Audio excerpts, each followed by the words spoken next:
வணக்கம். சமூக வலைதளங்களில் உதயநிதி துணை முதலமைச்சராக பதவியேற்பது எப்போது என்ற கேள்விகள் தான் சுத்தி கொண்டிருக்கிறது. திமுக நிர்வாகிகள் மற்றும் சட்டமன்ற உறுப்பினர்கள் யாருக்கு போன் போட்டாலும் சரி, அவங்களுக்கு போன் வந்தாலும் சரி, கேட்கப்படும் ஒரே கேள்வி அண்ணே அறிவிப்பு எப்ப வரும் என்பதுதான். செப்டம்பர் 20ஆம் தேதி வெள்ளிக்கிழமை உதயநிதி துணை முதல்வராக அறிவிக்கப்படுவார் என்று முதலில் தகவல்கள் வந்தன.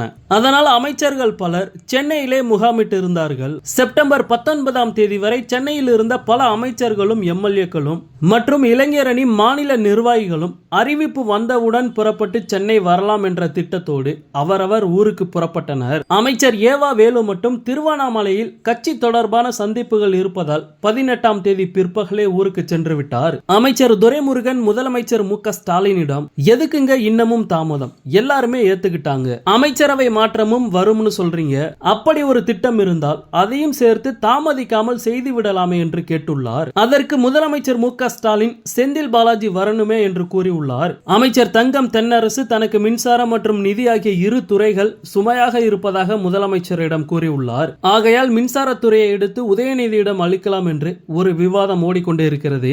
ஆனால் மின்சாரத்துறை என்பது கடினமான துறை, அதில் முழு நேரமும் செலவிட வேண்டும். அப்படி ஒரு துறையை துணை முதல்வராக உதயநிதியிடம் அளித்தால் சரியாக இருக்குமா என்ற கருத்தும் முன்வைக்கப்படுகிறது.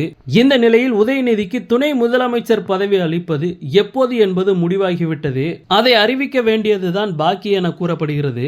இதற்கிடையே தலைமைச் செயலகத்தில் துணை முதலமைச்சருக்கான அறை உருவாக்கும் பணிகள் தீவிரமாக நடைபெற்று வருகிறது. முதல் தளத்தில் உள்ள முதலமைச்சர் அறைக்கு செல்லும் வழியில் தரை தளத்தில் துணை முதல்வராக பொறுப்பேற்க இருக்கும் உதயநிதிக்கான பிரத்யேக அறை தயாராகி வருகிறது.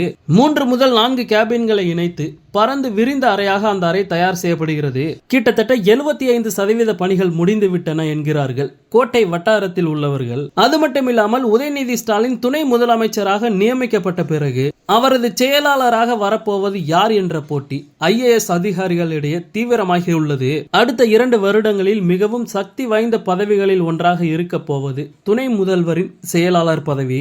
இந்த நிலையில் தமிழ்நாடு தொழில் முதலீடு கழகத்தின் தலைவராக இருக்கிற சாய்குமார் IAS மற்றும் உயர்கல்வித்துறை செயலாளர் பிரதீப் யாதவ் IAS, மேலும் அமைச்சர் உதயநிதியின் தற்போதைய துறையான விளையாட்டுத்துறை செயலாளராக இருக்கும் அதுல்யா மிஸ்ரா IAS உள்ளிட்ட அதிகாரிகளின் பெயர்கள் துணை முதல்வரின் செயலாளர் பதவி ரேஸில் இருக்கிறது.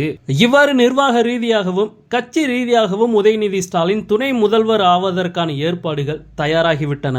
வீட்டின் மாப்பிள்ளை சபரீசன், மகள் செந்தாமரை உள்ளிட்ட குடும்ப உறுப்பினர்கள் அமர்ந்து பேசி ஒரு நல்ல நாள் குறித்து அறிவிப்பு வெளியிடுவார்கள் என்பதுதான் திமுக வட்டாரத்தின் லேட்டஸ்ட் அப்டேட்.